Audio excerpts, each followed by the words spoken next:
You forgot your keys again, stood at the front door, patted every pocket, and realized they were sitting on the counter right where you left them 10 minutes ago. You closed your eyes for a second. Not out of frustration, out of something heavier. That familiar feeling of, why can't I just be normal about this? Most people shrug that off. Keys happen. Tuesday happens. But for some people, that moment at the door isn't just about keys. It's another line on a list they've been building since childhood. Evidence that something in them is scattered, careless, maybe even stupid. But what if those habits aren't flaws? What if they're side effects of a brain that's running more operations than anyone around you can see? This video covers 7 habits that look dumb on the surface, but trace back to a nervous system wired for depth. And the last one is the habit nobody talks about honestly. You might want to stay for that. This channel breaks down the dark psychology behind minds that get misread. If surface-level content stopped working for you a long time ago, hit subscribe. Because the part about why you keep doing these things, even when people judge you for it, is the piece that shifts everything. Number 1. Talking to yourself. You've done it at the grocery store, mid-aisle, comparing 2 brands of something, and you just said a few words out loud, quiet enough to deny if someone asked, loud enough that the woman next to you looked over. You pretended to read the label. She kept walking. You went right back to mumbling through the decision like it was a chess match. What was actually happening? Your brain was running more variables than your internal monologue could carry. Price, ingredients, what you cooked last week, whether your roommate liked the other brand, whether you're even cooking this week or just lying to yourself about it. When the processing load gets heavy enough, your brain offloads it to your voice. People who do this consistently solve complex problems faster than people who stay silent. Your brain didn't malfunction. It found a pressure valve. The valve just happens to have a volume setting you can't control. You just wish it didn't go off in public.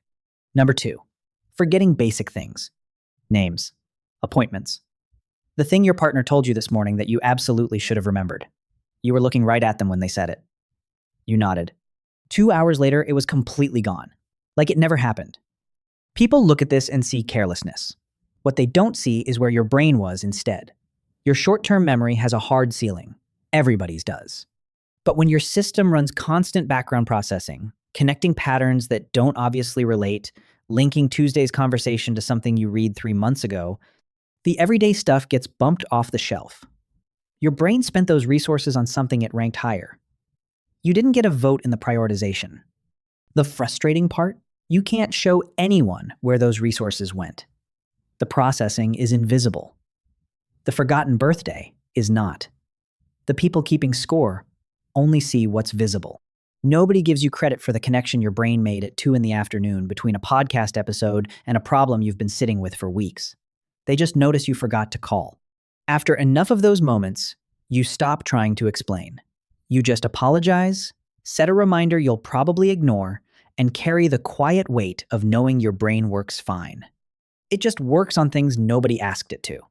Number 3, staying up way too late.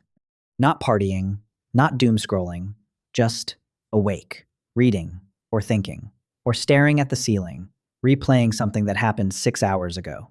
The apartment is dark. Everyone else in your life went to sleep at a normal hour.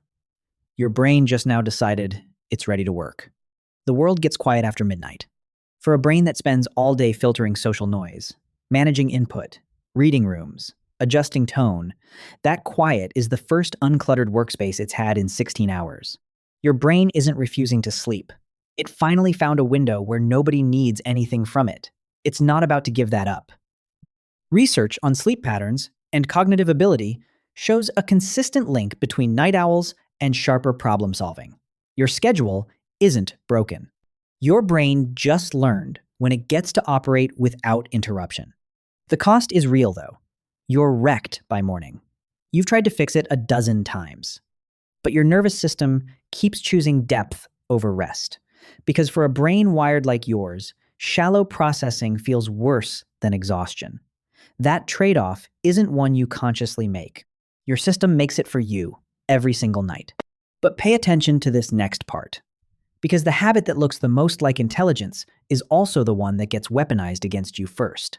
The people who noticed you stay up late, who noticed you think deeply, who seemed fascinated by the way your mind works. Some of them weren't fascinated.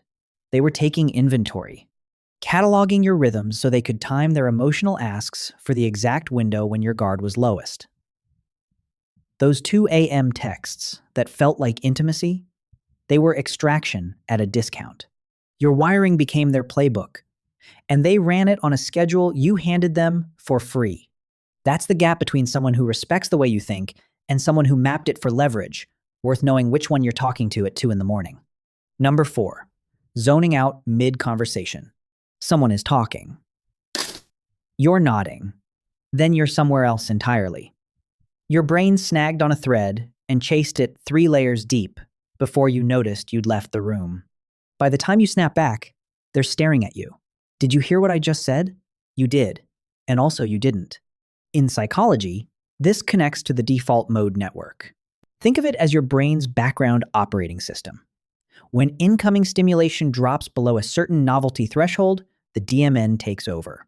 That network handles creative thinking, self-reflection, future planning, and connecting ideas across domains that don't obviously belong together. Put simply, your brain has a second channel it switches to when the first one gets understimulating. That second channel is where your sharpest thinking happens. The ideas you're proudest of probably came from there. The trouble is, it looks like nothing from the outside. It looks like you checked out. Teachers flagged it when you were 8. Coworkers still flag it now. The label changed from disruptive to disengaged, but the misread is identical. Number 5, asking questions that sound obvious. Wait, why do we do it that way? The meeting moved on 2 minutes ago. Everyone accepted the premise and kept building. But you're stuck on step 1. Not because you missed it, because you caught something in it that didn't hold up. Now you've got a choice. Ask the question and look slow, or stay quiet and watch the whole thing get built on sand. You ask. The room goes quiet for a second. Someone explains it to you like you're new. 3 weeks later, when the whole plan falls apart at exactly the point you flagged, nobody connects those dots back to your question. Instead of stacking on top of assumptions like everyone else, your brain disassembles the problem to its base components and rebuilds from scratch. It's slow. It's socially uncomfortable. But the dumb question is consistently the one that mattered. You weren't behind. You were the only person in the room who refused to build on a foundation your brain flagged as unstable. Number 6, starting many things and finishing almost nothing. 4 books on the nightstand, all half read. A project folder full of obsessions that lasted 2 weeks. A language app you haven't touched since March. Your browser has 43 tabs open, and you know exactly what's in each one. People call this uncommitted, flaky. What's actually happening is your brain picks up the core structure of a new subject faster than expected, sometimes within days. Once it extracts the pattern, the drive evaporates. Your brain took what it needed and moved on to the next source. It wasn't quitting. It was done. You just can't explain that to someone staring at 4 abandoned projects and a half-learned guitar in the corner. The world expects a longer learning curve from you. Yours is shorter. That gap between what they expect and how you actually work is where every "you never finish anything" accusation lives. Now, the honest part. This is where videos like this usually end. They list the habits, validate you, and roll credits. This one keeps going. Everything above is real. The research holds up. Your brain does operate on a different processing tier. Dabrowski called it overexcitability, and it shows up across every domain. Intellectual, emotional, sensory, imaginative. Your system takes in more, processes deeper, and reacts bigger. That's documented. That's not flattery. But documentation doesn't make you immune to self-deception. And there's a version of every single habit on this list that isn't intelligence at all. It's avoidance wearing a lab coat. Forgetting things can be overload. It can also be sidestepping responsibilities that feel heavy. Staying up late can be your brain's best working window. It can also be outrunning whatever shows up when you stop moving. Starting and not finishing can be rapid pattern extraction. Or it might be a way to never find out if the thing you made was actually good enough. The behavior is identical. The wiring underneath is not. One question. Be real with yourself. Don't rush past this. When you do these things, Does your brain feel like it's running, or does it feel like it's hiding? There's no judgment either way. But the answer matters more than anything else in this video. If it's running, your system is doing what it was designed for. Trust it. If it's hiding, that's not a verdict on you. It's information worth sitting with for a minute. Number 7, choosing to be alone, often. This is the habit people misread the worst. You cancel plans, you leave gatherings early, your Friday nights would bore anyone else, and you're completely fine with it. More than fine. Recharged. For a high-processing brain, solitude is defragmentation. Your nervous system needs the downtime to sort through everything it absorbed during the day. That's legitimate. Neurological, not antisocial. But honesty matters more than comfort here. Recovery and retreat feel the same from the inside. At some point, the solitude that started as a recharge becomes a perimeter. You stop choosing alone time because you need it and start choosing it because connection costs more energy than you want to spend. And your brain is smart enough to dress up avoidance as self-care so convincingly you might not catch the switch for months. I call this the recharge audit. Simple practice. Once a month, ask yourself one thing. Am I alone right now? Because my system needs this. Or because I'm dodging something that feels hard. If the answer is need, protect it fiercely.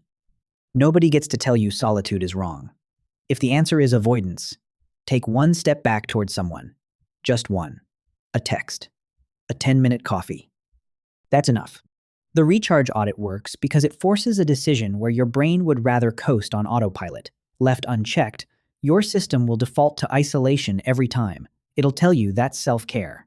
It'll sound convincing. The audit just makes you check before you believe it. Every habit on this list has cost you something. Grades, friendships, job reviews, relationships where you got labeled as too much or not enough, depending on which habit they happened to notice that week.